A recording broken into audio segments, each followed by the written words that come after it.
आइए दोस्तों, ये थे जनाब कारी सुहेल साहब जो बहुत अच्छे अंदाज में मदीने पाक का सैर करा रहे थे। अब आइए दोस्तों, खिताबत की दुनिया में कदम रखते हैं और बाज़ाब्ता जिनके लिए आप यहाँ बैठे हुए हैं, मैं वहां तक पहुंचने की जसारत करता हूं। आइए दोस्तों, मैं बताता चलूं कि जिन्होंने सूबे बिहार में जन्म लिया और बिहार से चलकर मादरे इल्मी दारुल उलूम देवबंद में कदम रखा और देवबंद ने उसको तराश कर एक ऐसा इल्मी हथियार बनाया कि जिसका नाम सुनकर शिर्क व बिदअत, कुफ्र व जलालत के हवास बाख्ता हो जाते हैं, जिनके खिताबत की गूंजे हिंदुस्तान और पाकिस्तान नहीं बल्कि लंदन और अमेरिका तक पहुंच चुकी है। आइए दोस्तों, अब बिना किसी ताखीर व तमथील के जनाब हजरत मौलाना अब्दुल्ला सालिम कमर चतुर्वेदी साहब तक पहुंचने की जसारत करता हूं और मैं उनका इस्तकबाल ये 4 मिसरों के साथ करना चाहता हूं। शेर देखिए हज़रात, कि फेल अच्छा है तो सोच भी अच्छी होगी, फेल अच्छा है तो सोच भी अच्छी होगी, इल्म अच्छा है तो तकरीर भी अच्छी होगी। मैंने खुद को मदीने में टहलते देखा, मैंने खुद को मदीने में टहलते देखा, अरे ख्वाब अच्छा है तो ताबीर अच्छी होगी। लीजिए, आपकी अदालत में मुकर्रिर 16 बया, मुकर्रिर बाकमाल जनाब हजरत मौलाना अब्दुल्ला सालिम कमर चतुर्वेदी साहब आपकी अदालत में हाजिर है। खैरुकुम मन तअल्लमल कुरआन व अल्लमा वक़ाल नबी सल्लल्लाहु अलैहि वसल्लम इन्नल उलमा वरसतुल अंबिया औ कमा क़ाल नबी अलैहि सलातु वस्सलाम। All praise and thanks are Allah's, the Lord of the Alameen, mankind, jinn and all that exist. You honor only the truly judge. The day of recompense, it means the day of resurrection. Praise be to Allah, peace and blessings on the Prophet of Allah subhanahu wa ta'ala, his descendants and all of his companions. We seek refuge in Allah from Satan the rejected and accursed. In the name of Allah, the most benevolent, the most compassionate and the most merciful. O my Lord, expand me my breast is my task for me, and remove the impediment from my speech so they may understand what I say. Right of minorities to establish in administration, educational institutions.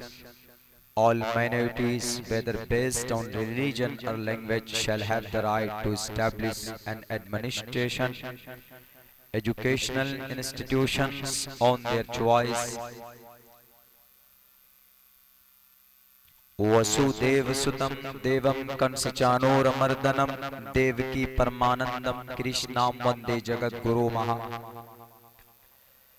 यत्र नारयस्तु पूजन्ते रमन्ते तत्र देवताः, यत्र तास्तो न पूजन्ते वासिकाम्बरा क्रियाः। पितिर्बिर भ्रातृभिश्चैता N पतिर्बिर भ्रातृ। ओम शन्नो वरुणः शन्नो मित्रः शन्नो भवद्वर्यमा शन्ना ब्रह्मा बृहस्पति नमो ब्रह्मणे नमस्ते वायो तमेव प्रत्यक्षं ब्रह्मासि। ओम शांति ओम शांति ओम शांति।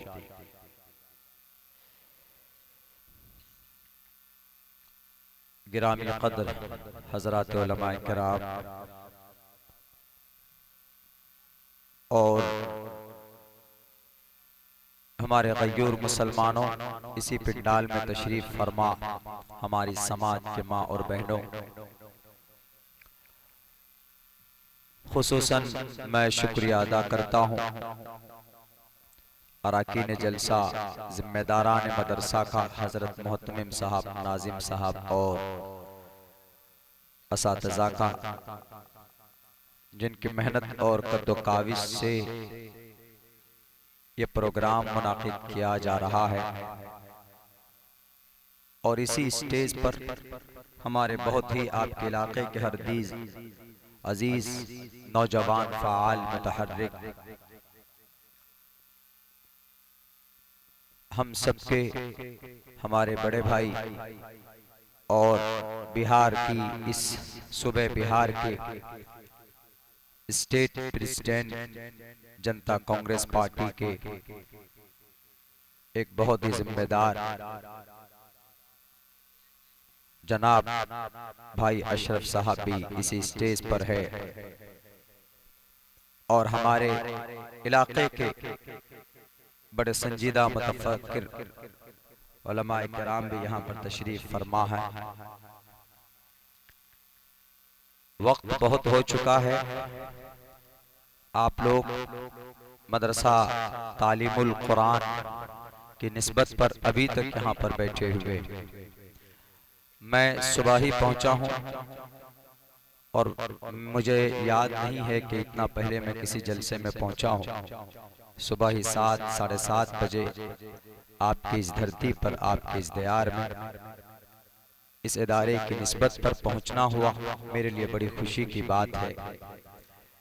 लेकिन बहुत अफसोस भी हो रहा है, जैसे ही मुझे पता चला कि अभी तक मदरसा तालीमुल कुरान किराए और लीज के मकानों में चलाया जा रहा था। ये हम सब के लिए एक बड़ा संजीदा और एक बहुत गौर करने की बात है कि एक मदरसा और एक दीनी इदारा जिसका वजूद हमारी शरीयत की बका के लिए होना चाहिए और हमें भूखे रहकर अपने मदरसों को दिल खोल कर तावुन करना चाहिए।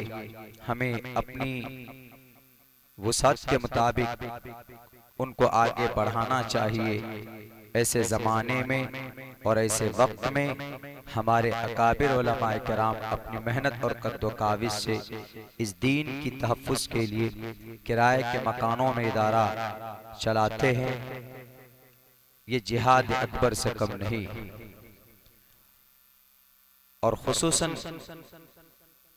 इस जलसे की जो बुनियाद है, इस जलसे का जो बुनियादी मकसद है वो यही कि इस मदरसे की ज़मीन खरीदी जा सके ताकि वहां पर बच्चों के लिए घर मकान तामीर हो और हमारे बच्चे वहां पर पढ़ सकें।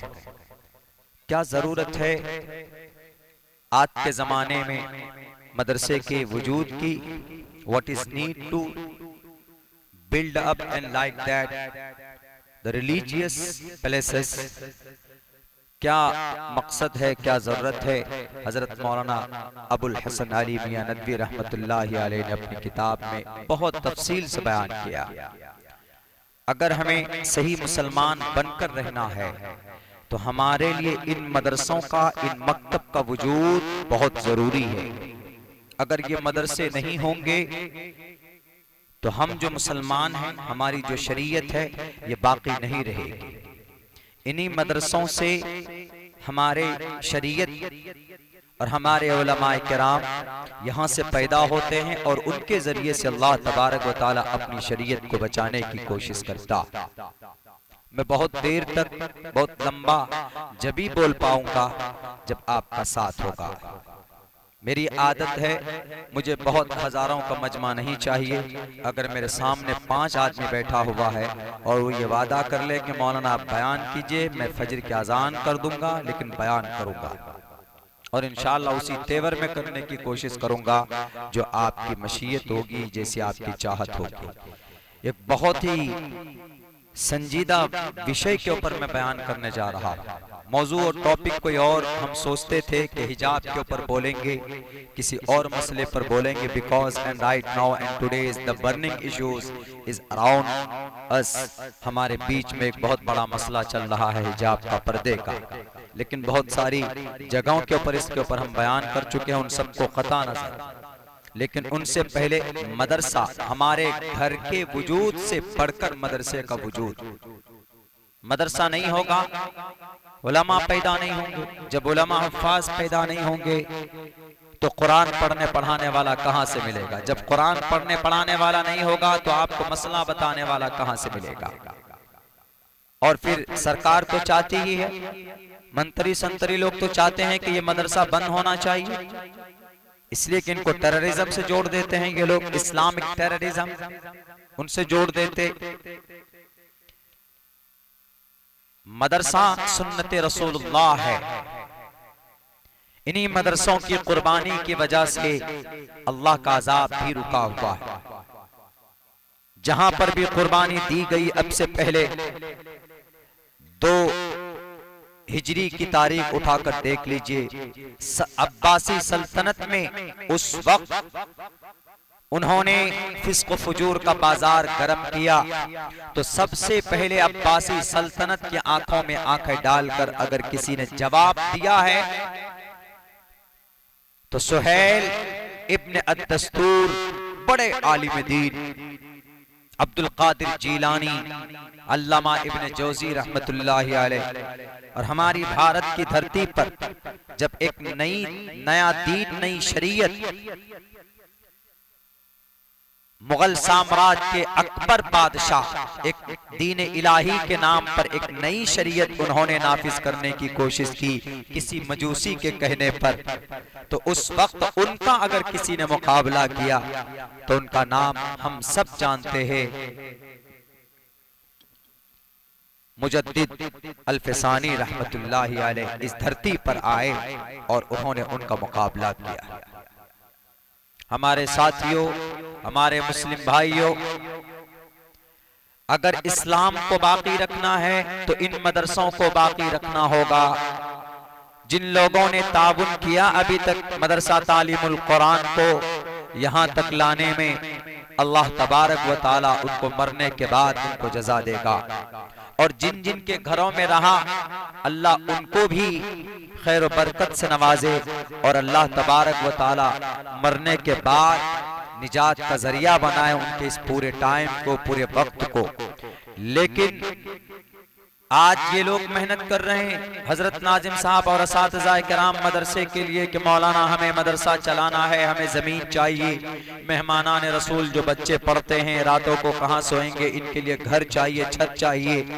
तो ऐसे वक्त में हमारे लिए ज़रूरी हो जाता है कि हम अपने जेब खास से इनकी ताउन और इनकी मदद करें। और अगर अल्लाह ने आपको वुसअत दी है, अगर अल्लाह ने आपको ज्यादा जगह जमीन से नवाजा है, तो आप 1 धूर 2 धूर डिसमिल कट्ठा आप ताउन कीजिए, ताकि कल क़यामत में मरने के बाद आपकी नेकियों के साथ आपकी ये जमीन आपके निजात का जरिया बन करके खड़ी हो जाए। मेरे भाइयों, मेरे साथियों, मैं जानता हूं कि दिलचस्पी नहीं रही हम मुस्लिम कौम में, इतनी दिलचस्पी नहीं रही है जितनी होनी चाहिए, लेकिन है आज भी दीनदार लोग बाकी हैं और आज भी ईमान वाले लोग बाकी। चाहें तो दे सकते हैं, चाहें तो कर सकते हैं, ईमान की हरारत है अभी। ये कोई आज के उलमाए किराम की ये नहीं है कि आज के उलमा ने जनाब ये एक तरीका बना लिया है कि चलो मदरसा कायम करो, चंदा करो, रसीदें लेकर घूमो और ज़कात फित्रे के माल को जमा करो बटोर कर। ये इनकी मेहनत है कि हमें आज हाफिज कुरान मिल रहा है, इनकी मेहनत है कि हमें आलिम दीन मिल पा रहा है, इनकी मेहनत का नतीजा। और ये आज का तरीका नहीं है। 1450 साल पहले अस्हाब सुफ़ा हजरत अबू हुरैरा रज़ी अल्लाह ताला अन्हु सबसे बड़े, सबसे ज़हीन और सबसे ज्यादा मेहनती तालिब इल्म अस्हाब सुफ़ा जो चबूतरा था, अरबी का वर्ड है, वहां पर 70-72 सहाबा किराम बैठकर कुरान करीम की अहादीस मुबारका की तालीम हासिल करते थे। उनके पास खाने के लिए कुछ नहीं होता था, 2-2, 3-3, 4-4 दिन तक भूखे रहते थे। हजरत अबू हुरैरा के बारे में रिवायात में बात लिखी गई है कि वो भूख से बेहोश होकर गिर जाते और लोग उनके सर पर पैर रखकर जाते थे और ये कहते थे कि अब मजनू और पागल हो गया। लेकिन हजरत अबू हुरैरा फरमाते हैं कि मैं मजनू और पागल नहीं था, मैं इल्म दीन सीखने की वजह से, नबी की सुन्नत और अहादीस को जमा करने की वजह से मैं यहाँ पर बैठा हूँ और तमाम चीजों को छोड़कर बैठा हूँ ताकि मैं उसको महफूज कर सकूं। और उसी वजह से फक्र फाका की जिंदगी उन लोगों की गुजरती थी, भूख से बेहोश होकर। इन मदरसों की जो तारीख चली आ रही वो ऐसी नहीं है कि बस एक रस्मन डाल दिया। बहुत खून और पसीना बहाए गए हैं इन मदरसों को वजूद में लाने के लिए, और जो लोग कोशिश कर रहे हैं इन मदरसों को मिटाने के लिए, तुम मिट जाओगे, ये मदरसे नहीं मिट पाएंगे, तुम्हारा वजूद खत्म हो जाएगा, लेकिन अल्लाह इन मदरसों को बाकी रखेगा। इसलिए कि इन मदरसों में कुरान की तालीम होती, और कुरान अल्लाह तबारक व तआला का कलाम है, और कुरान का मुहाफिज कौन? वो अल्लाह तबारक व तआला है। और जब भी कोई कुरान को मिटाने के लिए आया तो अल्लाह तबारक व तआला ने किसी न किसी शक्ल में उसका खात्मा इस धरती से किया है। दुनिया की और शरीयत की कोई गारंटी नहीं है, लेकिन कुरान की गारंटी, कुरान के पढ़ने वाले की गारंटी, कुरान करीम जहां पर पढ़ाया जाए उसकी गारंटी अल्लाह तबारक व तआला ने अपने कुरान में दी है। इन्ना नहनु नज़्ज़लना ज़िक्र व इन्ना लहू लहाफ़िज़ून। जो भी कुरान पढ़ेगा, पढ़ाएगा, हाफिज कुरान बनेगा, बनाएगा, वो तुम में सबसे बेटर है। खैरुकुम मन तअल्लमल कुरान व अल्लमा। अगर कोई कुरान को, मदरसे को मिटाने की कोशिश करेगा तो अल्लाह तबारक व तआला उसको इस सफ़े हस्ती से मिटा देगा। कुछ लोग अगर बोलते हैं हमारे बिहार के मंत्री में, बिहार के सरकार में मंत्री के पोस्ट पर बैठकर कि नहीं हम इन मदरसों को बंद कर देंगे, वो बेवकूफ हैं, वो जाहिल हैं, उन्हें पता ही नहीं है कि मदरसे को बंद नहीं किया जा सकता। इसलिए कि भारत के संविधान में हमें मदरसा बनाने, मदरसा चलाने और मदरसे को अपनी पसंद के मुताबिक चलाने की हमको अथॉरिटी भारत का संविधान देता। मैंने अभी आपको खुतबे के अंदर हमने वो लाइन पढ़ा है, राइट ऑफ माइनॉरिटीज, अल्पसंख्यक, जो अकलियत के लोग हैं, हम लोग माइनॉरिटीज में आते हैं, हम लोग मुसलमान, हम लोग अकलियत में आते हैं। Right of minorities to establish and administer educational institutions. क्या मतलब है इसका? भारत के संविधान आर्टिकल नंबर 30 के अंदर यह बात लिखी हुई है कि सारे अल्पसंख्यक को, चाहे वह आदिवासी हो, चाहे वो मुसलमान हो और चाहे वो दलित हो, कोई भी, right of minorities to establish. Establish का मतलब बुनियाद डालना, कायम करना, मदरसा बनाना, मकतब बनाना। Right of minorities to establish an administration, और उसको मैनेज करना, एजुकेशनल इंस्टीट्यूशंस, तालीमी इदारों को भारत के अंदर, बिहार के अंदर और इस्लाम नगर के अंदर, यहां पर मदरसा तालीमुल कुरान बनाया जा सकता है। मंत्री जी अगर नहीं बनाया जा सकता तो और उसकी तफसील नीचे लिखी हुई है, इसका क्या मतलब है आप बताइए। All minorities, all total minorities, सारे मुसलमान, all minorities whether based on religion और लैंग्वेज। अगर कोई अरबी मदरसा बनाना चाहता, बेस्ड रिलीजन और लैंग्वेज का मतलब बता रहा हो, अगर कोई मदरसा बनाना चाहता है अरबी लैंग्वेज का, इंग्लिश लैंग्वेज का, या उर्दू में कोई मकतब बनाना चाहता है, इस्लाम नगर है, तालीमुल कुरान नाम रखना चाहता है, या तालीमुद्दीन नाम रखना चाहता है, या दारुल उलूम नाम रखना चाहता है, या बैतुल उलूम नाम रखना चाहता है, तो हमें आपकी परमिशन की जरूरत नहीं है। हमें 1400, हमें इस धरती के ऊपर 26 नवंबर 1949 को भारत के संविधान को जिस दिन एक्सेप्ट किया गया था, उस दिन भारत के उस संविधान 390 आर्टिकल्स उस दिन थे। उन 390 आर्टिकल में 30वें नंबर के आर्टिकल हमको परमिशन देता है कि आप तालीमुल कुरान नाम से मदरसा बना सकते हो। All minorities whether based on religion और लैंग्वेज, मजहबी, अगर मुसलमान मदरसा बनाना चाहे या हिंदू भाई कोई पाठशाला बनाना चाहे, लैंग्वेज और रिलीजन का मतलब बता रहा है। रिलीजन मन रिलीजियस मजहबी, लैंग्वेज मतलब अपनी जुबान।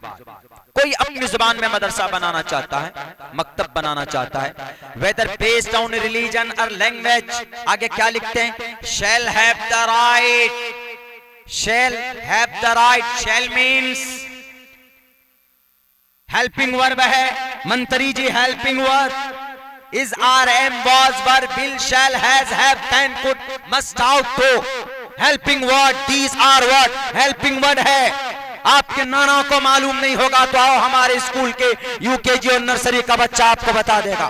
shall have the right, have it is also helping word, उनको परमिशन होगी, उनको इजाजत होगी क्या करने की, shall have the right, मदरसा कायम करने की, shall have the right on their choice and to establish of their choice, अपनी मर्जी से, अपनी मर्जी से कोई इंटरफेयर नहीं कर सकता। कौन कह रहा है, भारत का संविधान कह रहा है।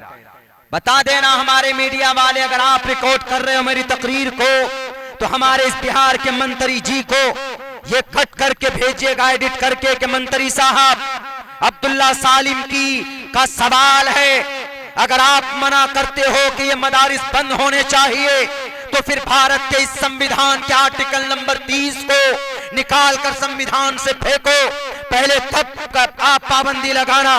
अगर भारत के संविधान का रखवाले हो तो फिर अमल करना होगा, तुम नहीं अमल कर रहे, हमको तो अमल करने दीजिए। हम अगर इस देश के अंदर मदरसा बनाना चाहते हैं तो हम कोई देश के संविधान के खिलाफ नहीं जा रहे।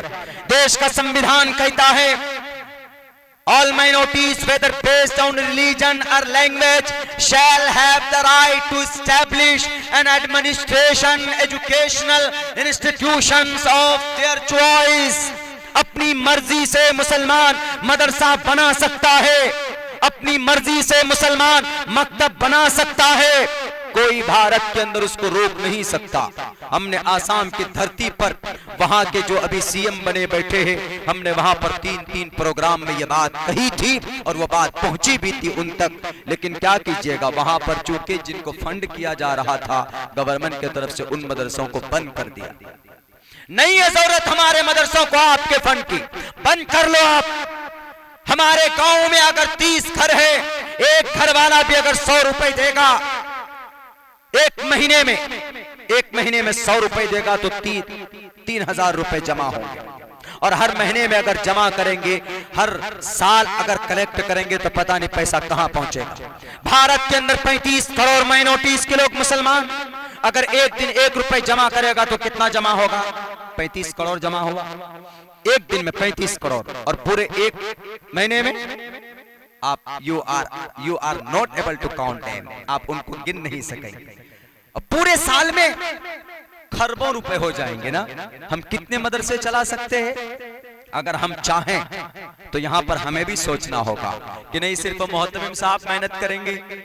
एक तो वैसे भी अल्लाह तबारक व तआला ने उनको माजूर बनाया है, लेकिन दिल से बहुत हिम्मत और उनकी पूरी टीम जो असातिज़ा की है, इंशाअल्लाह अभी तो उन्होंने शुरुआत की है, अभी उन्होंने अपनी मेहनत और आप लोगों की, कुछ लोगों के ताउन से वो अभी कुछ जमीन खरीद रहे हैं। आप ये मत सोचिए कि ये अपने घर चलाने के लिए ऐसा कर रहे हैं, नहीं, ये आपके बच्चे को, आपकी शरीयत को, अल्लाह की भेजी हुई शरीयत को जो आपके लिए, उसकी बका के लिए लोग मेहनत कर रहे हैं। वरना किसको फुर्सत है? किसी को घर से फुर्सत नहीं, किसी को दुकान से फुर्सत नहीं, किसी को किसी चीज से और दूसरी चीज से फुर्सत नहीं है। लेकिन मेरे भाइयों, इन मदरसों के लिए जो मेहनत कर रहे हैं, हमें और आपको बढ़ चढ़ कर हिस्सा लेने की जरूरत है। इनके ऊपर बहुत से लोग जोड़ देते हैं, किससे? इस मदरसे को जोड़ देते हैं, तर्क क्या देते हैं कि इन मदरसों में टेररिज्म पैदा होते हैं, इन मदरसों के अंदर कुरान की तालीम नहीं होती।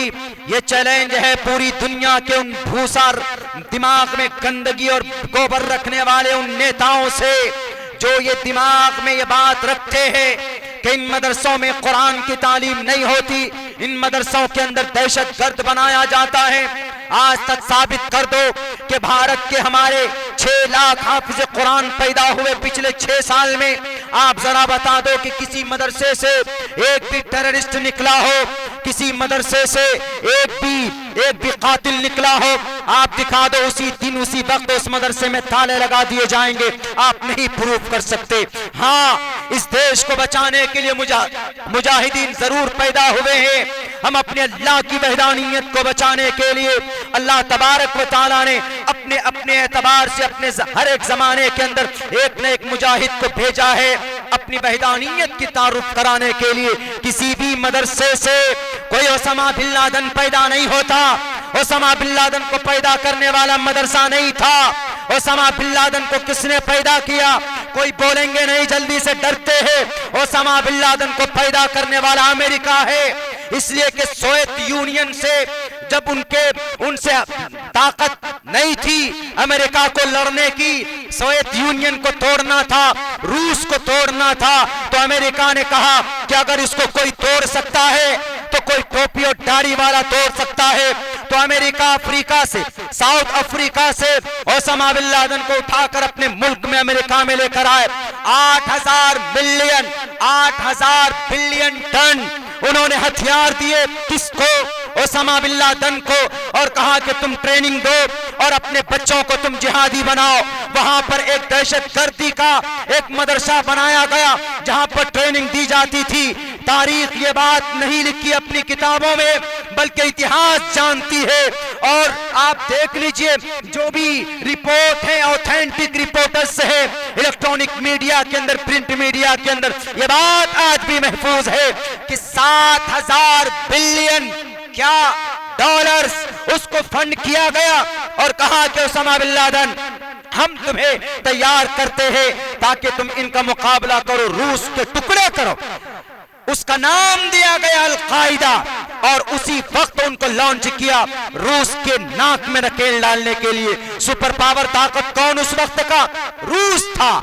रूस से मुकाबले की ताकत नहीं थी। तो ये अमेरिका ने इन लोगों को तैयार करके और रूस के टुकड़े करवाए। और जब रूस से ये लोग वापस लौटे, अपने आए अमेरिका के अंदर, तो उन्होंने कहा कि हथियार डाल दो।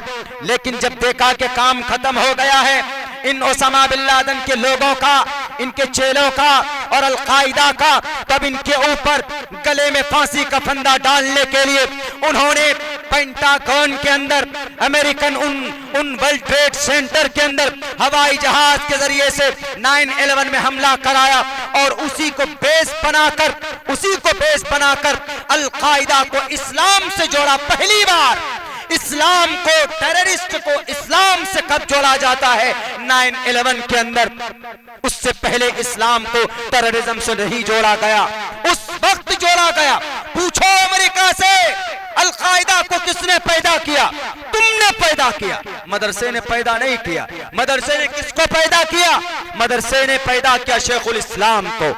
मदरसे ने पैदा किया शाह अब्दुल अजीज मुहद्दिस देहलवी को। मदरसे ने पैदा किया हुसैन अहमद मदनी को। मदरसे ने पैदा किया हाफिज जामिन शहीद को। मदरसे ने पैदा किया सैयद अहमद शहीद बरेलवी को। मदरसे ने पैदा किया मौलाना अबुल कलाम आजाद को। ये वही मौलाना अबुल कलाम आजाद है जिन्होंने जनरल डायर की आंखों में आंखें डालकर कहा था कि तुम्हारे खून में गर्मी नहीं है कि तुम भारत की धरती को हमसे छीन सको। ये वही मौलाना अबुल कलाम आजाद थे जो मदरसे से पढ़कर निकले थे। मदरसा पैदा करता है कौन? अफराद। मदरसा पैदा करता है किसको? मुजाहिद को। मदरसा टेररिज्म पैदा नहीं करता। तो सबसे पहले जो टेररिज्म वर्ड, इस्लामिक टेररिज्म का, इस वर्ड का जो इस्तेमाल हुआ है सबसे पहले ये अमेरिका ने किया था 9/11 के हमले के बाद। अच्छा, अब यहीं से दाइश बनाई। दाइश में कौन लोग हैं? डिटेल से जब आई है मदरसे की बात तो मैं बता ही देता हूँ ताकि सबको पता चले दुनिया को कि ये इस टेररिस्ट आतंकवाद मदरसे से नहीं, अल-कायदा को पैदा करने वाला अमेरिका, दाइश को पैदा करने वाला भी अमेरिका। कैसे? ISIS दाइश जिसको बोलते, इसको भी अमेरिका ने पैदा किया। कैसे पैदा किया? इराक पे हमला किया तेल के नाम पर। तो इराक की जो फौजी थे, जो उनके जुल्म से तंग आ गए थे, तो इन इराकी फौजियों ने संगठन बनाकर तब इन्होंने ISIS को जन्म दिया। इधर अल-कायदा और इधर ISIS दोनों मिले और दोनों मिलकर दाइश बने। दाइश आज की तारीख में अगर मुल्क शाम या कहीं पर यह तंजीम पाई जाती है तो इसका जिम्मेदार सिर्फ एक है, जिसका नाम US United state of America, USA United state of America, America का पूरा नाम यही, पूरा जजीरा। नारा लगाने का भी जो नारा लगा रहे, नारे तकबीर अल्लाहु अकबर, जिस शान से हम यहाँ पर लगा रहे हैं नारे तकबीर अल्लाहु अकबर का नारा, यहाँ पर उसी शान से हम किसी भी बॉर्डर पर लगा सकते हैं दुश्मनाने भारत के खिलाफ। जो मोहब्बत हमको अपने मजहब से मस्जिद के मिंबर पर है, मदरसे के दरसगाहों में है, वही मोहब्बत हमारी अगर किसी बॉर्डर पर चले जाएं तो अपने देश के लिए उसी खुशी के साथ, उसी हसास और बसास के साथ हम अपने देश की उन्नति और तरक्की के लिए काम कर सकते। और जो लोग एतराज करते हैं कि मौलाना अब्दुल्ला आप कुरान नाफिज करके, कुरान करीम के ऊपर मेहनत करके, इसकी तालीम को आम करके आप क्या बनाना चाहते? सबको मौलाना बनाना चाहते, सबको मुल्ला जी बनाना चाहते, लाल बुजक्कर साहब को भी कारी कुरान बनाना चाहते क्या उत्तर प्रदेश के CM साहब को? हम ये कहते हैं कि नहीं, हम लाल बुजक्कर साहब को जर्नलिस्ट हम लाल बुजक्कर साहब को वैज्ञानिक बनाना चाहते कुरान पढ़ाकर। समझ में नहीं आएगी ना आपको बात कि कुरान पढ़कर कोई वैज्ञानिक कैसे बनेगा? कुरान में क्या है? इबादत है। कुरान में है ज़ालिकल किताबुल ला रैब फीह, कुरान में है अकीमुस सलाह, कुरान में है आतुज़ ज़कात, कुरान में है वातिमुल हज्ज वल उम्रत लिल्लाह, कुरान में है नमाज पढ़ो, ज़कात दो, रोज़ा रखो, और कुरान में किसी को तकलीफ मत दो, कुरान में है कि गीबत मत करो, चुगलखोरी मत करो, कुरान में यही है। और भी कुछ है, हम लोग तो इतनी जानते हैं। आप कहेंगे कि आप लाल बुजक्कर साहब को क्या बनाना चाहते हैं जनाब? यही बनाना चाहते हैं, एक सच्चा पक्का मुसलमान, दाढ़ी वाला मुसलमान बनाना चाहते हैं? नहीं, हम कुरान पढ़ाकर उनको भारत का एक वैज्ञानिक बनाना चाहते हैं। कुरान में सब कुछ है, सब कुछ है कुरान। मैं भी आपको प्रूफ करता हूं तारीख के हवाले से, हिस्ट्री इतिहास के हवाले से। शायद आप में से बहुत को पता ना हो, जो लोग स्टडी करते हैं उनको पता होगा। कुरान में थ्योरी, कुरान में साइंस, कुरान में फिजिक्स, कुरान में केमिस्ट्री, कुरान में मैथ, कुरान करीम के अंदर सब कुछ। वो तिब्यानन लिकुल्लि शै, अल्लाह ने हर चीज का सोल्यूशन कुरान में रखा। सारी चीजें तो उसमें वैज्ञानिक की जरूरत पड़ती, साइंटिस्ट की जरूरत पड़ती, तो उसके लिए किसकी जरूरत पड़ती है? एक लेबोरेटरी, एक लैब। दुनिया का सबसे पहला लैब, विज्ञान का सबसे पहली लेबोरेटरी कहां है बताओ? मैं पूछना चाहता हूं इन लोगों को जो एतराज करते हैं कुरान पर। दुनिया का सबसे पहला लेबोरेटरी शबीलिया शहर का नाम, और आज के डेट में उस मुल्क का नाम यूक्रेन, स्पेन, अंदलुस। पहला नाम यूक्रेन आज की तारीख में, दूसरा नाम अंदलुस, तीसरा नाम स्पेन, जिस पर आज रूस ने हमला किया। दुनिया की सबसे पहली टेस्टिंग लैब अगर कहीं पर बनाया गया था तो शहर का नाम, उस मुल्क का नाम स्पेन, और उस शहर का नाम शबीलिया। और कहां पर? किसी फैक्ट्री के अंदर नहीं, वहां की शबीलिया की जामे मस्जिद के गुंबद और मीनारे, 300 फीट के उस मीनारे में गोल्डा टावर नाम था उस लैब का, जो दुनिया का सबसे पहला लेबोरेटरी और टेस्टिंग लैब बना था। और किसने बनाया था? एक कुरान पढ़ने वाले ने बनाया था। दुनिया के अंदर केमिस्ट्री का फादर कौन? केमिस्ट्री को वजूद बख्शने वाला कौन? उसका नाम है जाबिर इब्न हय्यान। दुनिया के अंदर केमिस्ट्री पैदा करने वाला जाबिर इब्न हय्यान है। और जाबिर इब्न हय्यान ने क्या पैदा किया? केमिकल पैदा किया, इवापोरेशन केमिकल और ऑक्सीडेशन केमिकल पैदा किया। इन दोनों केमिकल के बगैर कोई दवाई नहीं बन सकती है। केमिस्ट्री का खोज करने वाला कौन? जाबिर इब्न हय्यान। कुरान पढ़ना जानता था। और आप चले जाएं, पटना चले जाएं, आप मोतिहारी शहर के अंदर, आप यहाँ पर भी एक बोर्ड लगा हुआ है हॉस्पिटल का। इस हॉस्पिटल के अंदर ऑपरेशन होता, इस ऑपरेशन के लिए इस्तेमाल होते हैं कुछ आला आलात यानी कुछ कैंची और कुछ सीजर और कुछ आलात इस्तेमाल होते हैं ऑपरेशन में, चमड़ा काटने के लिए और फिर उसको देखने के लिए कुछ ऐसे इंस्ट्रूमेंट्स होते हैं, कुछ आलात होते हैं। इन आलात को पैदा करने वाला, बनाने वाला कौन?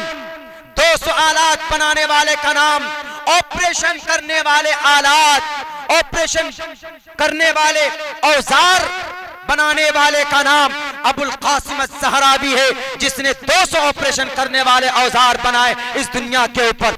और याद करो, कोरोना वायरस को ढूंढकर, कोरोना वायरस को हमने ढूंढा, ये जरासीम और इन्फेक्शन के ऊपर सबसे पहली रिसर्च किसकी? अबू बकर मोहम्मद बिन ज़करिया अर-राज़ी की है। आप कहेंगे कि जनाब ये लोग कौन थे? ये लोग वही थे जिन्होंने कुरान पढ़ा था पहले। हमारे दुनियादार लोग जानते हैं कि हमारे आसमान में कितने प्लैनेट्स हैं, कितने? हमारे सोलर सिस्टम में 8 हैं।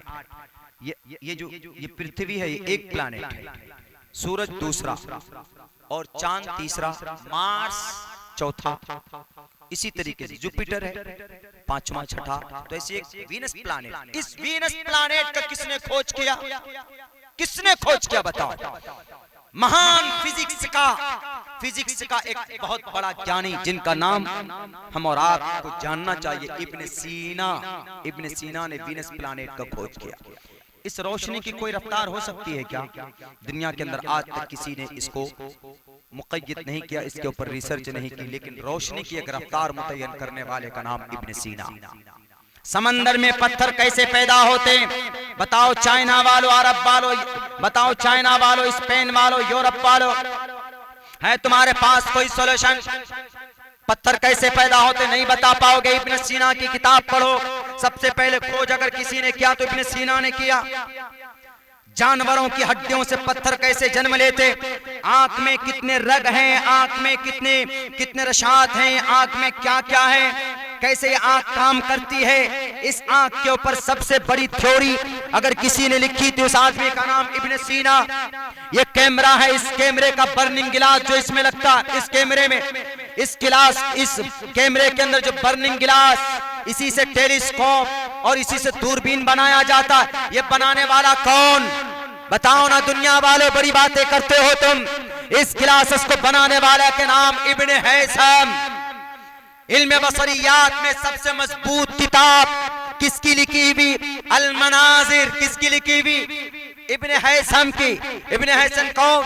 एक मुसलमान थे, कुरान पढ़ने वाले थे। ये सिर्फ एक एग्जाम्पल है आपके सामने में कि लोग बोलते हैं कि नहीं कुरान में कुछ नहीं है जनाब, कुरान में साइंस नहीं है, कुरान में वैज्ञानिक नहीं है, कुरान में फिजिक्स नहीं है, कुरान में केमिस्ट्री नहीं है। दुनिया का सबसे पहला घड़ी किसने बनाया? लोग कहेंगे कि गैलीलियो ने बनाया, इटली और जर्मनी वालों ने बनाया। नहीं, दुनिया की सबसे पहली घड़ी खलीफा हारून रशीद ने बनाया, इटली और जर्मनी से 700 साल पहले। किसको भेजा था? फ्रांस के उस बादशाह को भेजा था। उन्होंने वाटर क्लॉक उसका नाम था। ये हमारे बुजुर्ग, भारत के इतिहास नहीं बोल रहा हूं मैं, दुनिया की इतिहास बता रहा हूं। हवाई जहाज का डिजाइन कौन किया था? तुम्हारे नाना ने किया था। दुनिया वालों कुरान पर एतराज करते हो।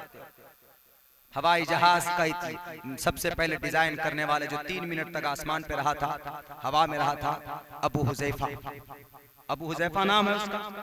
वो बनाया था, लकड़ी का बनाया था, चादर वादर उसमें दे करके वो उड़ने लगा तो 3 घंटे तक ऊपर रहा, उसके बाद नीचे धड़ाम से गिर पड़ा। वहीं से शुरुआत हुई। किनके बुजुर्ग? कुरान से, सबके सब कुरान से।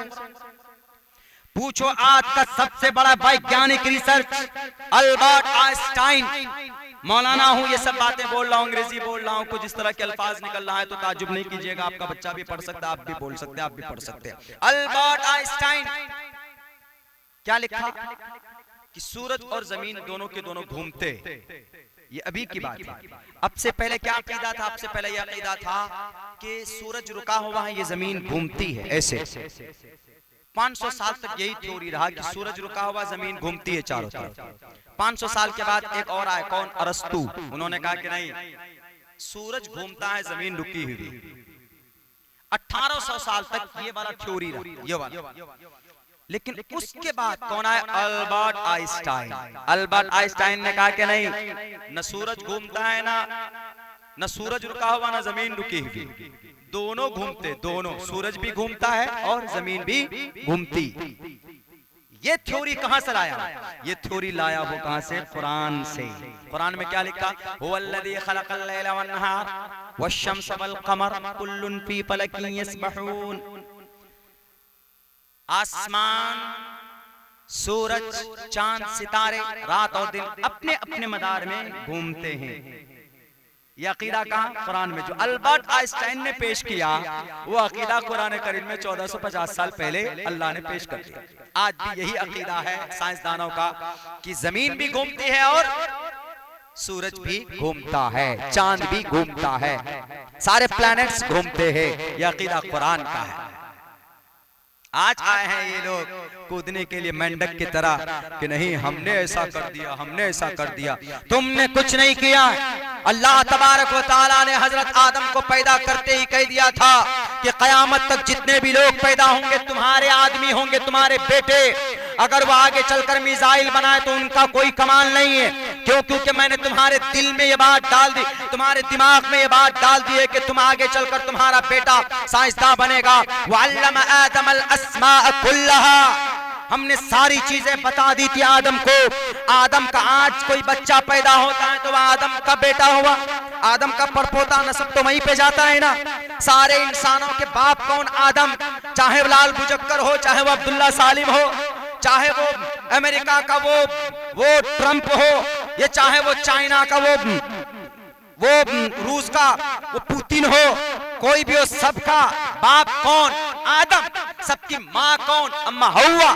जब बाप को वसीयत कर दी अल्लाह ने कि तुमको टोटल चीज कयामत तक आने वाली सारी चीजों का इल्म दिया जा रहा है, इसलिए तुम घमंड मत करना। जा रहे हो दुनिया में, अगर वहां पर तुम हेलीकॉप्टर को बनाओ स्कूटर से तो तुम इसमें आश्चर्य मत होना, क्योंकि ये दिमाग मैंने तुमको दिया है। और ये दिमाग कहां से आया? तुम्हारे अब्बा आदम को दिया। और आदम को इसी इल्म की बुनियाद पर फरिश्तों से बरतरी मिली थी। इसलिए कोई घमंड मत करना, कोई तकब्बुर मत करना दुनिया में जाने के बाद। आज ये लोग बोलते हमने ऐसा किया वैसा किया। दर्द के ऊपर खोज कहां से किसने किया? दर्द के ऊपर खोज। उस साइंसदान का नाम तेगा तट, अजीब नाम है, तेगा तट तेजसन। ये नाम मुझे 2 दिन लगे थे नाम याद करने। तेगा तट तेजसन कहां का? थाईलैंड का। दर्द के ऊपर थ्योरी पेश की इन्होंने, दर्द के ऊपर। और कौन सा थ्योरी है दर्द का? आपको दर्द होता है तो डॉक्टर के पास जाते हैं तो ऐसे वो डॉक्टर ऐसे दबाता। आपको अगर दर्द होता है तो आप चीखते ओह दर्द हो रहा है, तो वो समझ जाता है कि इसमें असर है, फौरन इंजेक्शन देगा या गोली देगा। लेकिन अगर जब वो दबाता है आपका काम ही नहीं करता है तो इसका मतलब उस जगह की जो एहसास करने की ताकत है वो खत्म हो गई, तो उस खाल को काट कर फेंक देता। या तो डॉक्टर कहेगा कि आपको कैंसर हो गया, इसको काट कर फेंक देता। दोबारा फिर से वो अलग से लगाता कि नहीं लगाता? देखा होगा आपने, किसी का पैर टूट गया, पैर काट के हटा दिए, दोबारा उसको आर्टिफिशियल पैर लगा देते। तेजसन ने क्या? यही उनका थ्योरी है।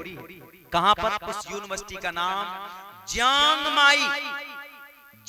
माई यूनिवर्सिटी। भारत का नहीं है, वहां का, थाईलैंड का। डिपार्टमेंट ऑफ अटॉर्नी का सरबराह कौन? तेजसन। लेकिन ये थ्योरी अल्लाह ने जब उससे किसी ने कहा कि ये थ्योरी तो कुरान में बयान किया गया है, उन्होंने कहा कि कुरान करीम में कहां है बताओ? इन्नल्लज़ीना कफरू बिआयातिना सौफ नुस्लिहिम नारा कुल्लमा नज़ियत जुलूदुहुम बद्दलनाहुम जुलूदन गैरहा लियज़ूक़ुल अज़ाब। उन्होंने कहा कि अच्छा ये कुरान में बयान किया है। अच्छा कुरान में क्या बयान किया है? ये कुरान में ये बयान कि अल्लाह तबारक व तआला ने जो हमारी निशानियों को झुटलाएगा कल क़यामत में अल्लाह तबारक व तआला उसको आग में डालेगा। सनुस्लीहिम सौफ नुस्लीहिम नारा, अल्लाह तबारक व तआला उसको आग में डालेगा। जब आग में डालेगा उसको उसकी खाल जल जाएगी, उसकी खाल। इन्नल्लज़ीना कफरू बिआयातिना सौफ नुस्लीहिम नारा कुल्लमा नज़िजत, और जब वो जल जाएगी जुलूदुहुम बद्दलनाहुम जुलूदन गैरहा, जब उसकी खाल जलकर भस्म हो जाएगी, उसको दर्द का एहसास नहीं होगा, तो अल्लाह तबारक व तआला फिर बदलनाहुम गैरहा, दूसरे खाल को उसके ऊपर चढ़ाएंगे ताकि इसको दोबारा इसको दर्द दिया जा सके। तो ये यहाँ से उन्होंने कहा कि अरे जो थ्योरी मैंने बयान किया वो थ्योरी वाकईतन अल्लाह ने कुरान में बयान किया, ये देखो। तो सबसे पहले नंबर पर जब 8वां मेडिकल कॉन्फ्रेंस हुआ था हिजाज मुकद्दस में, ये तेजसन वहां पर जाकर कुछ कहने से पहले कहता है कि दुनिया के लोगों, मैं तेजसन जियांग माई यूनिवर्सिटी का सरबरा, डिपार्टमेंट ऑफ अटॉर्नी का मैं सरबरा हूं, लेकिन आज सबके सामने मैं ला इलाहा इल्लल्लाह मुहम्मदुर रसूलुल्लाह का एतराफ करता हूं। मैं सबके सामने आज अल्लाह के नबी और अल्लाह की भेजी हुई शरीयत का एतराफ करता हूं। मैं आज तक सोचता था कि इस कुरान में सिर्फ नमाज है, मैं आज तक सोचता था कि इस कुरान में सिर्फ ज़कात है, मैं आज तक सोचता था कि इस कुरान करीम के अंदर सिर्फ पर्दा है, लेकिन तुम्हारे सामने में मैं एतराफ करता हूं कि इस कुरान में दुनिया के तमाम मसाइल का हल अल्लाह तबारक व तआला ने बयान किया है। जो थ्योरी मैंने दर्द के ताल्लुक से पेश की है वो थ्योरी अल्लाह ने 1450 साल पहले इस कुरान करीम के अंदर बयान कर दी है। इसलिए दुनिया वालों से मैं कहता हूं कि दुनिया वालों, कुरान पढ़ने पढ़ाने वाले जहां पर भी हो उनका एहतराम करो, और अगर कोई बच्चा हाफिज कुरान बनता है तो कल क़यामत में पता क्या एजाज़ इकराम से नवाजे जाएंगे। हम और आप तसव्वुर नहीं कर सकते। सूरज से कहीं ज्यादा रोशन ताज उसके माँ को पहनाया जाएगा, उसके बाप को पहनाया जाएगा, और उस हाफिज कुरान से कहा जाएगा कि अपने माँ बाप को पकड़ो और अपने खानदान के 10 लोगों को पकड़कर जन्नत में लेकर के जाओ। दुनिया वाले बताओ तुम्हारे पास है इतना बड़ा मर्तबा? किसी भी धार्मिक किताब को याद करने वाले बच्चों के लिए नहीं होगा, लेकिन कुरान करीम का अगर कोई मुहाफिज होता है तो अल्लाह तबारक व तआला उसको कहते हैं कि बेटे घबराना नहीं। अगर दुनिया के अंदर तुमने 6000 रुपए की नौकरी, 6000 रुपए तुमको मिले, इस कुरान करीम को याद करने की वजह से तुम हाफिज कुरान बने, तुमको 10,000 या 8,000 रुपए में अपनी जिंदगी बितानी पड़ी, तो यहाँ पर तुम बर्दाश्त कर लेना। लेकिन जब मौत के बाद कल क़यामत में जब सबके सब नफ्सी नफ्सी के आलम में मुब्तला होंगे, जब सारे लोग वहां पर नफ्सी नफ्सी के आलम में मुब्तला होंगे, जब ये यक़ूल आदम सफ़ीयुल्लाह, जब हजरत आदम कह रहे होंगे या रब्बी नफ्सी नफ्सी, व यक़ूल आदम नूह नजीयुल्लाह, जब हजरत नूह कह रहे होंगे या रब्बी नफ्सी नफ्सी, व यक़ूल दाऊद खलीफतुल्लाह, जब हजरत दाऊद कह रहे होंगे या रब्बी नफ्सी नफ्सी, व यक़ूल इस्माईल ज़बीहुल्लाह या रब्बी नफ्सी नफ्सी, व यक़ूल सुलेमान साहिबुल ममलकती यौमल क़ियामा या रब्बी नफ्सी नफ्सी, व यक़ूल मूसा कलीमुल्लाह यौमल क़ियामा या रब्बी नफ्सी नफ्सी, व यक़ूल ईसा रूहुल्लाह यौमल क़ियामा या रब्बी नफ्सी नफ्सी, व यक़ूल यूसुफ सिद्दीक़ुल्लाह यौमल क़ियामा या रब्बी नफ्सी नफ्सी। सारे लोग नफ्सी नफ्सी के आलम में पुकार रहे होंगे, लेकिन एक साथ नबी पाक अलैहिस्सलातु वस्सलाम पूरी दुनिया के सामने में एक तरफ कह रहे होंगे या रब्बी उम्मती उम्मती, वहां पर उस मौके पर तुमसे कहा जाएगा कि हाफिज कुरान जाओ, आज तुम ऐसा से कमतरी का शिकार मत होना। 10 आदमियों को अपने हाथ में पकड़ो और कुरान करीम की तिलावत करते हुए जन्नत के दरवाजे पर चढ़ जाओ। तुमको कोई नहीं रोक सकता, कोई टोक नहीं सकता। यह है हाफिज कुरान का मर्तबा। मेरे भाइयों, जो भी कुरान पढ़ने पढ़ाने वाले हैं उनका एहतराम होना चाहिए। और हमारी माएँ बहन, हमारी माएँ जितनी भी हैं, वो ज्यादा से ज्यादा 3 बज गया भाई, 1 घंटे हो गए मुझे। मैं तो सोच रहा था कि 2:30 बजे तक बात होगी, लेकिन ये है कि दुख भी हुआ, खुशी भी हुई। दुख इस बात से कि कैसे लोग फक्र फाका तंग दस्ती में, यकीनन ये असहाब सुफ़ा से जाकर मिलते। हजरत अनस रज़ियल्लाहु ताला अन्हु फरमाते हैं कि अल्लाह के नबी अलैहिस्सलातु वस्सलाम एक रोज हजरत अबू हुरैरा आकर कहने लगे कि बहुत भूख लगी अल्लाह के नबी। हजरत उमर फारूक के पास आकर बैठ गए कि ताकि किसी तरीके से हमको खाने के लिए पूछें। इतने फक्र फाका कुरान और हदीस की तालीम के लिए same. And like that situation, and it is nowadays happening, and with Talim Quran's authorities, उनके काम करने वालों के साथ वही सिचुएशन। अल्लाह इनको जज़ाए खैर दे। मुझे कभी उम्मीद है कि जहां पर ये जमीन ले रहे हैं अल्लाह ज्यादा तरक्की दे और हम सबको उनकी ताउन करने की भी तौफीक अता फरमाए। मदद कीजिए मेरे भाई, मदरसे की बहुत जरूरत। अगर मदरसा नहीं तो जैसे हमारे हिंदू भाई वेद, ऋग्वेद, यजुर्वेद, सामवेद, अथर्ववेद भूल गए, जैसे आज इनके गुरु लोग भी नहीं पढ़ पा रहे अपने वेदों को, अटक अटक कर पढ़ रहे हैं, क्या आ ज्ञान है तू कृत ऐसे ऐसे करके पढ़ रहे हैं। हमने कहा पागल है, इतना अच्छा खूबसूरत मंत्र उनको याद नहीं है और अपने आप को कहते हैं हम लाल मुजफ्फर हैं। हम मुसलमान टोपी दाढ़ी पहने थे जी, मुसलमान का प्रचार कर रहे हो आप जो लाल कपड़ा पहनते हो आप किसका प्रचार करते हो? आप भी तो प्रचार करें ना अपने धर्म की, और अपने धर्म की प्रचार प्रसार, अपने धर्म की अच्छी बातें बोलना, हमारी बेटी का हिजाब पहनना, हमारी समाज के बच्चों का बुर्का पहनना, ये भारत के संविधान में अलाउ, भारत की आइन के अंदर इजाजत है इसकी। इसीलिए मेरे भाइयों, तो अगर हमें अपनी शरीयत को बाकी रखना है, अगर हमें शरीयत को जिंदा रखना है, तो इन मदरसों को जिंदा रखना होगा। जो लोग मेहनत कर रहे हैं उनको हिम्मत दीजिए, जो लोग मेहनत कर रहे हैं उनको आगे बढ़ाइए। जब हमारी तरफ से इनकी हिम्मत अफजाई नहीं होगी तो टूट जाएंगे ना बेचारे, ये भी तो इंसान है ना। जी भाई, आपको तो बोलने की जरूरत ही नहीं थी, हम तो वैसे भी खत्म कर रहे हैं।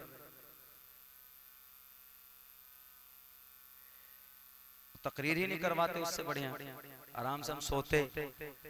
और कारी साहब तो बोल दिए कि आप दावत दिए 2 तारीख में तकरीर करा रहे 3 तारीख। हम तो इन्हीं की तर्जमानी कर रहे हैं और आप लोगों से भी कह रहे हैं कि जुड़ करके मेहनत कीजिए, इन लोगों के साथ में मदरसे को स्टेबल कीजिए और मदरसे को आगे बढ़ाइए। और इन सबको मुबारकबाद देते हैं कि भाई अल्लाह तबारक व तआला आपकी मेहनत को और आपकी कद्र काविश को बेइंतहा कबूल फरमाए। जज़ाकल्लाह, बहुत बहुत शुक्रिया।